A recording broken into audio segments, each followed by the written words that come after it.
கோடைக்கால நீதிமன்றம் என்பது ஒரு அவசர வழக்குகளை விசாரிக்கிற நீதிமன்றம். ஆமாம்.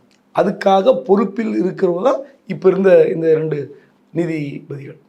இந்த 2 நீதிபதிகள் இந்த வழக்கை ஏன் அவசரமாக விசாரிக்கணும்? அட்வொகேட் ஜெனரல் கேட்குறார், அவகாசம் கொடுங்க, நாங்கள் பதில் மனு தாக்கல் பண்ணுறோங்கிறார்.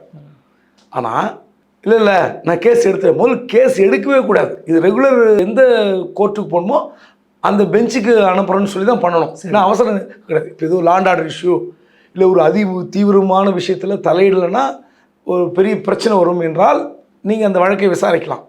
இல்லை நீங்கள் ஒரு 2 மணி நேரம் கழித்து திரும்ப ஹியர் பண்ணுறேன், நீங்கள் யார்கிட்ட வேணால் டிஸ்கஸ் பண்ணிட்டு வாங்க அட்வொகேட் ஜெனரல்னு சொல்லி அனுப்பலாம். ஓகே. ஆனால் அப்படியான சூழல் இல்லையே.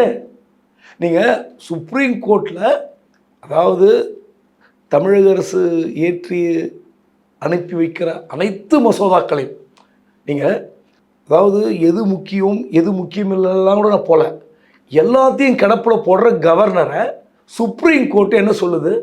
ஒரு காலக்கெடு. நீங்கள் எல்லாத்தையும் கிடப்பில் போடுறதுக்கு உங்களுக்கு என்ன ரைட்ஸ் இருக்குது?